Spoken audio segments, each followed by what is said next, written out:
street light নিদিলে নহ'ব তাৰমানে মই ভাবোঁ যে তাত ষ্ট্ৰীট লাইট দিব লাগে সেইখিনি কথাও মই কাইলৈ ক'ম আৰু মহিলা নিৰাপত্তাৰ প্ৰশ্নটো কাইলৈ মই উত্থাপন কৰিম মই আৰু তাতকৈ বেছি আজি কথা ক'ব নোখোজোঁ এতিয়া মই একদম অকল এটাতে কনচেনট্ৰেট কৰিব খুজিছোঁ ছোৱালীজনীৰ ভৱিষ্যতৰ কথাটো আমি চবেই চাব লাগিব তাইক ইতিমধ্যে আপুনি কৈছে উচ্চ শিক্ষালৈকে দায়িত্ব লোৱাৰ কথা কৈছে মই দুটা কথা কৈছোঁ এটা হ'ল ৰাষ্ট্ৰীয় পৰ্যায়ৰ ভাল চিকিৎসা এটা ভাল মানে ভাৰতবৰ্ষত দিব পৰা আটাইতকৈ ভাল চিকিৎসাটো তাইক মানসিক চিকিৎসাটো দি ল'ব লাগে খুব ধুনীয়াকৈ কিন্তু তাই বহুত কষ্টত আছে হা আৰু 2 নম্বৰ বস্তুটো হ'ল তাই ইয়াত চাগে এতিয়া পঢ়া শুনা কৰিবলৈ অসুবিধা পাব গতিকে তাইক বাহিৰত নিব হয় দিল্লী নহ'লে বেংগলোৰ য'তেই হয় তাই পঢ়িব য'তেই খোজে তাতে মই তাইক যদি দায়িত্ব ল'ব পাৰোঁ তেতিয়াহ'লে মোৰ ভাল লাগিব আমাৰ পৰিয়ালে আমি তাইক নিজৰ ছোৱালীৰ নিচিনাকৈ তাইক পঢ়া শুনা কৰাব যিধৰণে সচেতনতাৰে সৈতে কাম কৰিলে বিশেষকৈ মহিলা সমিতি নহয় ইয়াৰ মহিলা সমিতি সদৌ অসম ছাত্ৰ সন্থা মই চাগে ৰাজহুৱাকৈ সদৌ অসম ছাত্ৰ সন্থাক এইবাৰেই ভালকৈ প্ৰশংসা কৰিছোঁ সদৌ অসম ছাত্ৰ সন্থা আৰু আপোনাৰ মানে ধিং আঞ্চলিক ছাত্ৰ সন্থা আৰু মহিলা সমিতি নাৰী সুৰক্ষা সমিতি এখেতসকলে আৰু ইয়াৰ স্থানীয় ৰাইজে যি সচেতনতাৰে সৈতে এই কাণ্ডৰ বিৰুদ্ধে যিধৰণে প্ৰতিবাদ কৰিছে এইটো সঁচাকৈ গোটেই অসমবাসী ৰাইজৰ কাৰণে আদৰণীয় ঘটনা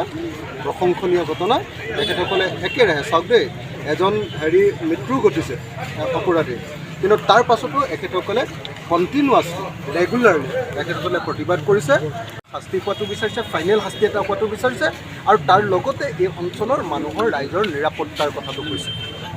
তো কাইলৈ অসম বিধানসভা আছে কাইলৈ অসম বিধানসভাত মই নিজে সেই গাঁওখন আৰু লগতে এই অঞ্চলত য'ত মানে এনেকুৱা ধৰণৰ গাঁও আছে য'ত মুছলমান জনসংখ্যাৰ লগত অসমীয়া ভাষী পুৰণি গাঁৱৰ একেবাৰে ওচৰা ওচৰি আছে সেইবিলাকত যাতে পুলিচৰ কেম্প দিয়াৰ ব্যৱস্থা কৰে মানুহৰ মাজত সদ্ভাৱ বৃদ্ধি কৰিবৰ কাৰণে যাতে চৰকাৰে বিভিন্ন ধৰণৰ ব্যৱস্থাবিলাক গ্ৰহণ কৰে তাৰ কাৰণে মই কাইলৈ অসম বিধানসভাত উত্থাপন কৰিম বিষয়টো অসম বিধানসভাত মই ক'ম যে পুলিচৰ নিৰাপত্তাটো ইয়াত বঢ়াব লাগে আৰু মানে ইয়াতে এই যিটো অঞ্চলত এই ঘটনাটো ঘটিলে সেই ঠাইটোত মানে কেইটামান ষ্ট্ৰীট লাইট দিয়াটো খুব জৰুৰী ষ্ট্ৰীট লাইট নিদিলে নহ'ব তাৰমানে মই ভাবোঁ যে তাত ষ্ট্ৰীট লাইট দিব লাগে সেইখিনি কথাও মই কাইলৈ ক'ম আৰু মহিলা নিৰাপত্তাৰ প্ৰশ্নটো কাইলৈ মই উত্থাপন কৰিম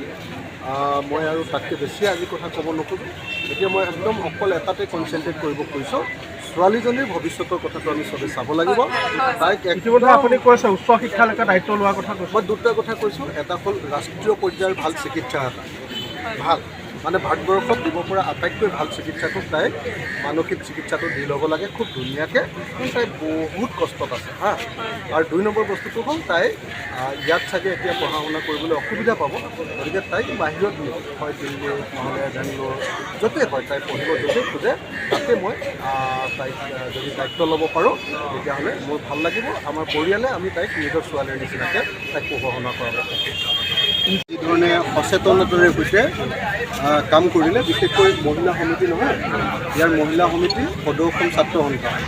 মই চাগে ৰাজহুৱাকৈ সদৌ অসম ছাত্ৰ সন্থাক এইবাৰেই ভালকৈ প্ৰশংসা কৰিছোঁ সদৌ অসম ছাত্ৰ সন্থা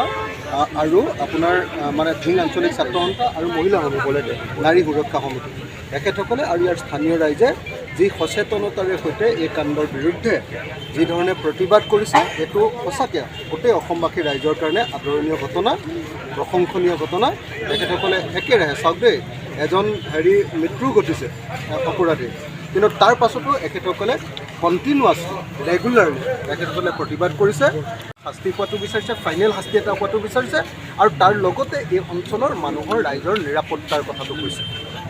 তো কাইলৈ অসম বিধানসভা আছে কাইলৈ অসম বিধানসভাত মই নিজে সেই গাঁওখন আৰু লগতে এই অঞ্চলত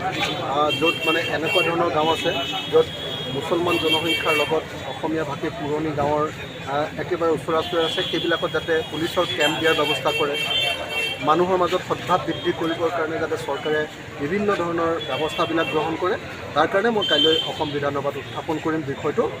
অসম বিধানসভাত মই ক'ম যে পুলিচৰ নিৰাপত্তাটো ইয়াত বঢ়াব লাগে আৰু মানে ইয়াতে এই যিটো অঞ্চলত এই ঘটনাটো ঘটিলে সেই ঠাইটোত মানে কেইটামান ষ্ট্ৰীট লাইট দিয়াটো খুব জৰুৰী